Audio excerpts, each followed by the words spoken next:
بہت سی باتیں ہوئی ہیں، میں ذرا پہ تبصرہ کر کے آپ کی بات پہ آتا ہوں۔ پہلی بات تو یہ کہ آپ نیشنل سیکیورٹی کمیٹی کا ذرا بیانیہ پڑھیے اور لکھیے، دکھائیے ہمیں کہاں لکھا ہے کہ ہم غدار ہیں، کہاں لکھا ہے۔ اس بیانیے میں لکھا ہونا چاہیے تھا اس بیانیے میں کہ یہ جو پارلیمان کے اپوزیشن کے ممبران ہیں یہ سب ایجنٹس ہیں غیر ملکی کسی طاقت کے، کہاں لکھا ہے وہ؟ اور اگر نہیں لکھا تو پھر آپ نے کس بنیاد کے اوپر ہمارے 197 ووٹ جو ہیں 197 ووٹس جو ہیں ان کو غدار کہہ کے ریجیکٹ کر دیا؟ دوسری بات، آپ آئین کی بالادستی کی بات کر رہے ہیں۔ آئین کے اندر تو لکھا ہے کہ جب ووٹ آف نو کانفیڈنس آ جائے تو آپ کو ووٹ لینا ہوتا ہے، آپ کے پاس آپشن نہیں ہے۔ اور اگر آپ غداری کا الزام لگا کے یہ کہہ رہے ہیں کہ غداری ایک بڑا جرم ہے تو غدار کی سزا تو لکھی ہے موت، تو پھر ہمیں اریسٹ کیوں نہیں کرتے؟ اس کو صرف سیاست کے طور پہ، اور پھر آپ خود ہی اسی زبان میں کہہ رہے ہیں کہ یہ باقی جو پارلیمان کے لوگ ہیں یہ تو نعرے وانے، یہ کیا گائے بھینسیں ہیں؟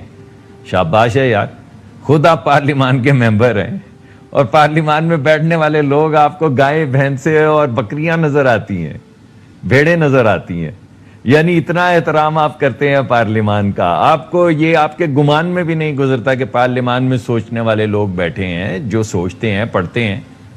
تو میں اس پہ آپ کو کیا جواب دوں؟ اور آپ نے یہ کون سے آئین کی بات کی جسے اٹھا کے آپ نے گاربیج بن میں پھینکا ہے؟ اور خود آپ نے کہا کہ ہم تو الیکشن ہار رہے تھے مہنگائی کی وجہ سے۔ اب میں آتا ہوں آپ کی غیرت والی بات پہ، یعنی آپ یہ سمجھتے ہیں کہ ہم نے غیرت گروی رکھ دی۔ آپ نے جس وقت جا کے امریکہ کے صدر کے سامنے کہا کہ ہماری ثالثی کروائیں، تو آپ نے کسی اور ملک کی عزت جو تھی، غیرت جو تھی، وہ گروی رکھی تھی؟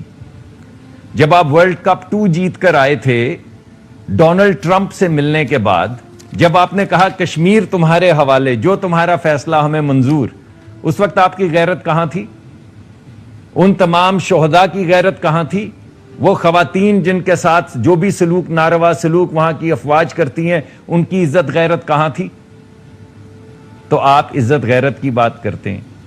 1 گھنٹہ باہر مودی کے دفتر کے بیٹھے رہے خان صاحب، آج علیم خان صاحب نے کھڑے ہو کے نام لے کے بتایا کہ کب کب یہ کس کس سفیر سے ملتے رہے ہیں، مگر جیسا کہ ثابت ہو چکا ہے اس ملک میں کہ عمران خان صاحب سفیر سے ملے تو وفادار، ہم میں سے کوئی سفیر سے ملے تو غدار۔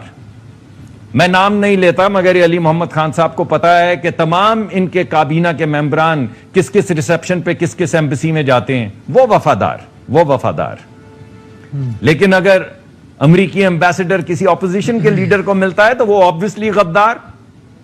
جب یہ اپوزیشن میں تھے تب بھی یہ ریسیپشنز پہ جاتے تھے، یہ وفادار، لیکن ہم غدار۔ اس کی وجہ یہ ہے کہ جو عمران خان کے ساتھ نہیں ہے وہ ہے ہی غدار۔ یہی تو ایک لٹمس ٹیسٹ ہے غداری کا۔ تو جب اس لٹمس ٹیسٹ پہ کوئی پورا نہیں اترے گا تو وہ نہ غیرت مند رہے گا، وہ پاکستان کی غیرت کو بھی گروی رکھے گا، وہ خود بھی غیرت مند نہیں رہے گا اور غدار بھی ہے، اور پچھلے الیکشن میں تو کافر بھی تھا۔ تو پھر آپ کا یہ مطالبہ ہے نا کہ بھائی ایک کمیشن بنائیں، سب کچھ کریں، اب جب الزام لگائے ہمارا مطالبہ ہے کہ جس دن ہمارا مطالبہ، میں تو آپ سے یہ کہہ رہا ہوں کہ ابھی میں نے آپ سے پوچھا کہ نیشنل سیکیورٹی کمیٹی نے اگر یہ فیصلہ کر لیا، یہ واضح ہو گیا ان پہ کہ ہم لوگ غدار ہیں، تو ہمیں اس دن اریسٹ کیوں نہیں کیا؟ چلیں، جس دن سپیکر نے یہ کہا کہ ان پہ آرٹیکل 5 لگتی ہے، اس دن ہمیں اریسٹ کیوں نہیں کیا؟ وفاقی حکومت نے 8 تاریخ سے لے کے 1 تک، جب تک حکومت ڈیزالو نہیں ہوئی، ہمیں اریسٹ کیوں نہیں کیا؟ یا بتا دیں وفاقی حکومت نے پروٹیسٹ کرنے کا 1 سیکنڈ، جب وفاقی حکومت نے اس ملک کے سفیر کو بلایا تو اس وقت بلایا جب ہم نے ٹی وی پہ آ کے کہا کہ اسے نکالتے کیوں نہیں، بلاتے کیوں نہیں؟ پہلے 8 تاریخ کے بعد سے پہلے کیوں نہیں بلایا؟ میں کنکلوڈ کرتا ہوں۔ وہ غداری جو ہے وہ جس دن آپ کا ووٹ آف نو کانفیڈنس تھا، صرف اسی دن غیرت مندی اور غداری اور وہ تمام چیزیں آئیں۔ علی محمد خان صاحب، عمران خان صاحب آن ریکارڈ کہہ چکے ہیں کہ عسکری قیادت نیشنل سیکیورٹی کمیٹی میں انہوں نے انڈورس کیا ہے جو سب کچھ ہو رہا ہے، جس کا مطلب یہ ہوا کہ آپ کے مطابق انہوں نے انڈورس کیا ہے کہ سب نہیں لیکن ہماری بڑی سیاسی جماعتوں کے لیڈران امریکہ کے ہاتھوں، یہی ہے نا، simple as simple as that. تو اگر آپ نے واقعی ان کو اتنے تگڑے شواہد دکھا دی ہوتے اور انہوں نے اس سے ایگری کیا ہوتا تو پھر معاملہ اس پریس ریلیز میں آ کے رک جاتا جو کہ آئیے، پھر تو بات اس سے آگے نہیں جاتی۔ فائنل ورڈ کیوں نہیں کہا انہوں نے؟